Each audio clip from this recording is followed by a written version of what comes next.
And so they canceled those and said they were going to reschedule them. Mm-hmm. And then this announcement came out that he was departing the band, Right. but that Lzzy Hale from Hailstorm was going to fill in. And to me, I was a little taken aback by that. Yeah, you did. You were shocked by that news? I kinda, yeah. I mean, go out on tour with Skid Row. So from that perspective, I was shocked by that. But I think it's going to be awesome seeing her doing some of the Skid Row tunes. Yeah, like I thought about doing a "What's the Word" segment for this. You know what I mean? Because we could have put in and like done it in that approach. But I was hoping to have some more open conversation because we've never really talked about Skid Row. And I wish that Jeff Salisbury, he's not a part of this episode, but he is a Skid Row fanatic. So I'm sure he would have a lot of good input in on his take on this. But you know. Oh, Blue. We got a call in from the boss to talk about Skid Row. You know, I said I'm interested to see how she tackles those songs because she's a great singer. Absolutely. And so was Eric. But Whisk was just talking about Sebastian. Yes. So. Yeah. So that's really kind of, we're having this big conversation. We've never really talked about Skid Row before. And we were talking about I remember how much you loved Skid Row. We were really talking about those first two albums. And then I was just commenting on how much of a golden god, you know, Sebastian Bach was for those first two albums. But you didn't really kind of know his personality. That was eventually kind of, to me, revealed in time. And now, like kind of looking back on it, the word that I was using was douchey. You're surprised that the singer of a huge metal band is a spaz and like needs attention. And, you know, that's sort of what made him what he was because he needs that attention and that drive. It's like being surprised that Conor McGregor's kind of douchey. He's a fighter, like, you know. And look, I'm going to say it again. I'm not calling Sebastian Bach a douche. I'm just saying he did douchey things. I know. Another word, I guess, that could be stupid, you know? I know, but I mean, that thing, it's like you shouldn't be surprised that the lead singer of a huge metal band is doing stupid things, especially back then because, you know, that shirt wasn't politically correct back then, but it wasn't. The shirt that I was wearing, as you might know, says AIDS. It's like the Raid logo. It's the Raid, you know, Raid. This is pretty harsh. It's the Raid logo on a T-shirt, right?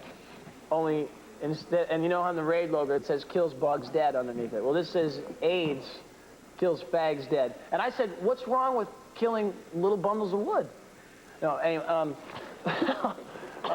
nobody gets it, my jokes. You're being surprised that, you know, a snake bit you. A snake is going to be a snake, you know, or they're just being who they are, and it's part of what and where they're at. Like him, Conor McGregor, you know, fighters are fighters. Metalhead guys are, you know, sort of antisocial, like all that sort of stuff. And people that just have that extra gear, like those guys, tend to go over the top, and that's what some people love about them, and that's what some people hate about them. But it shouldn't be surprising to anybody, I don't think. I think though that ultimately though. I go with Skid Row is that we've always loved the band. And, you know, I know the three of us have always loved the band. And I think that other people out there obviously love Skid Row. I mean, those first two albums and then, you know, even subsequent music were really strong. Yep. And they never recovered from the Sebastian Bach. You know, like I have a list of people that sang with them. It's not just even about Eric Grunwald with the umlauts. Right. You know, so like it would be nice for them to find some grounding and consistency. And however, with a new lead singer, or, you know, out of all of this, you know, out of all this attention, I'm sure you're getting to it. Sebastian Bach wants to return to Skid Row. He does. He's been very vocal on that. And I think it just, you know, in this day and age where we see, you know, not all of them, you know, the rumored reunions, but certainly where you got one guy who is saying, hey, now you don't have a singer and I'd love to come back.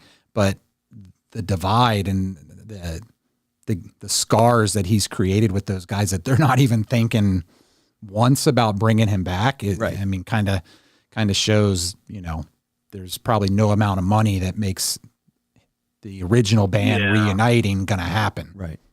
Well, I mean, those things can be true. Like he's burned the bridges so they didn't want him back, but that also doesn't mean that he's replaceable because there's certain people that I think are irreplaceable. Like, there's plenty of great singers, but there's not plenty of Sebastian Bach. Just like, and also his chemistry with the band, because at that time, you know, Rachel and Dave and all those guys were also hellions too. Maybe not as much of a hellion as he was, but it was tolerable until it wasn't. And same thing. It's like saying, oh well, Alice in Chains, you can just replace Lane. It's been shown. I mean, as great as the singer is, William Duvall, now I forget his name. Yeah. Mm-hmm. He's a great singer, and he does a great job with the stuff, but he's not Lane. Mm-hmm.